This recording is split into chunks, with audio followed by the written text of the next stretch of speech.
It's a waiver wire Tuesday, and today we're going to look at the batch of wide receivers for the waiver wire. We're going to look at the top guys. We're going to look at the deep guys. We're going to look at a lot of wide receivers. But before we dig in, you need to click that subscribe button right now. We're going hard in the paint, looking at the waiver wire. We're going to be doing deep dives with the unique series on these top waiver wire guys that we're looking at. On top of that, we're going to use these videos to help you set your lineups later in the week. Click that button. Stop missing out. But our first waiver wire wide receiver should not be on the waiver wire, but he is in a lot of leagues, but probably not yours. And it's Jauan Jennings. He went off last week. He is the story of the waiver wire from last week and will be the story this week. A lot of people talking him up, and there's really not much to say. He blew up last week. Everybody's going to chase him. Had 12 targets, 11 catches, 3 touchdowns. The story of week 3. The other story of week 3's waiver wire was Quentin, Johnston. A lot of people rushed to pick him up, but not enough because he's still unrostered in a lot of leagues. Saw 2 targets last week, but he got that touchdown. He runs a lot of routes. He gets a lot of opportunity that way, and he's going to be on the field. He's going to be an up and down play throughout the rest of the season, but he is a priority wide receiver off the waiver wire. Wan'Dale Robinson is going to get volume in this offense. Danny Dimes is going to toss him the football. We saw that in week 1. He got 12 targets. Last week he got 8 targets.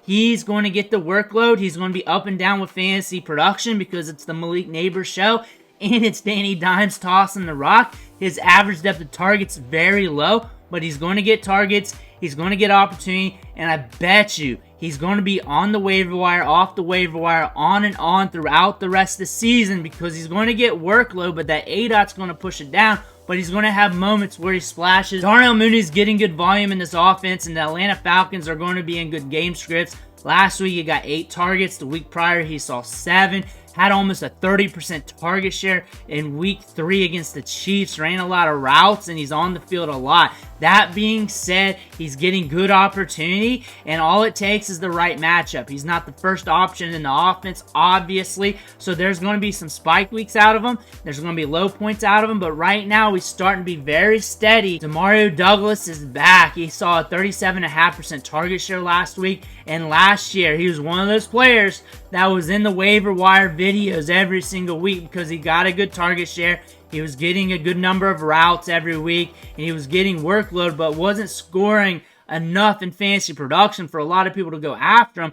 He's going to be always there. He's going to be there. He's going to get volume. He's on the Patriots. He's going to be up and down when it comes to fantasy production, but he's going to get targets. He gets a short average depth of target. We saw that last year. We're seeing that now. He's going to push around the 20% target share this year, and that's a wide receiver you can look at if you're hurting at wide receiver and if you need to be steady in the production. Jalen Polk, also on the Patriots.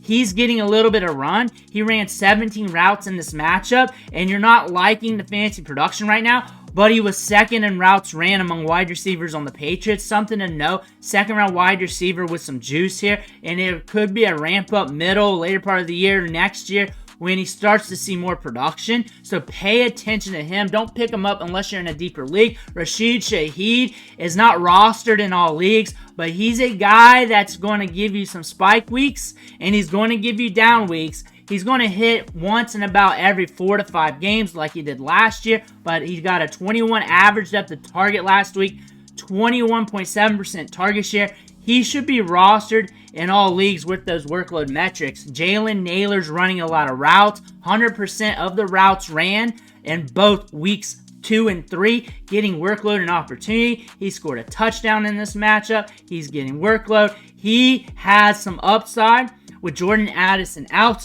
Jalen Tolbert's getting more opportunity in the offense as well. 10.2% target share, but ran on 81.8% of the routes. Saw 100 air yards. He's getting the deep ball. So that's telling me there's going to be some games where he spikes in production when the game script breaks because they're throwing it deep downfield to him. He's running a lot of routes. Those opportunities are going to be there. He's the guy to play with those matchups. Tutu Atwell, another Rams wide receiver, enters the chat. Got a good ADOT last week. Saw 5 targets. Got you decent fantasy production. You might be looking at him or Tyler Johnston. I'm not too high on him because of the low average depth of target. Too many targets around the line of scrimmage, but he was getting volume, but that's starting to siphon away. But you also got Demarcus Robinson. He's my favorite Rams wide receiver, running on 93% of routes. getting good average at the target. He's getting targeted downfield. That makes him more reliable week to week. And if the matchup's rolling right, he could get you good fantasy production. Jordan Whittington is a wide receiver to pay attention to. Deeper leagues, you're rostering him. Traditional redraft leagues, you're just watching him. Josh Downs is back. Saw almost a 30% target share. Ran a lot of routes for a guy coming back from an injury. ADOT is really low, which means he's going to be very spiky. And these Colts wide receivers are going to be spiky nonetheless. But again, if you're looking for a wide receiver who's going to get consistent targets, Josh Downs is going to be safe in workload regards. Xavier Legette, we're looking at him again. I'm going to post some unique videos on him. But we got top tier speed, and we're going to have top tier opportunity with Adam Thielen out. He's going to get more targets. He's going to run more routes, and he can bust out a long game on any given touch. Jonathan Mingo is going to get more routes and targets in this offense over Xavier Legette. He was looking really good in training camp this year. There were some practices that he was blowing up, looking like the best player on the field. So he's a player to pay attention to. He might go off. He might be that surprise player off the waiver wire here soon with Adam Thielen out, because he was a major surprise player during training camp, especially in those big practices where they went to the Panther Stadium and they had those live scrimmages, offense versus defense, showing things off. Jonathan Mingo in those practices looked good. He's starting to get more routes ran, starting to get more opportunity. A player to pay attention to. Michael Wilson runs a lot of routes. He did last year. He's doing it this year. He's getting an okay average depth of target. The target share was there last week.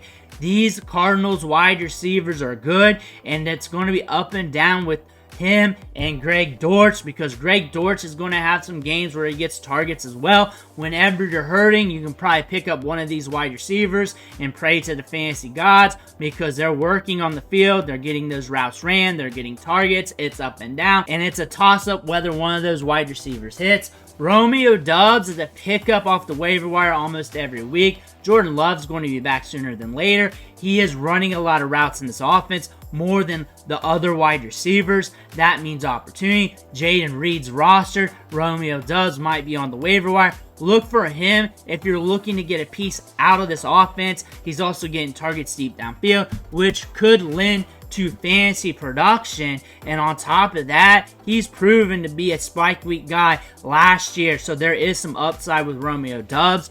But those are the top wide receivers on the waiver wire. Not a ranking, but a batch of wide receivers for you to look at, for you to pick up off waivers if need be. If you're in a traditional redraft league, a deep league, maybe a dynasty league, there's some wide receivers to get. There they are. Go get them. Go get what you need. Go get what you like. I want to thank you for watching. Catch you on the next video.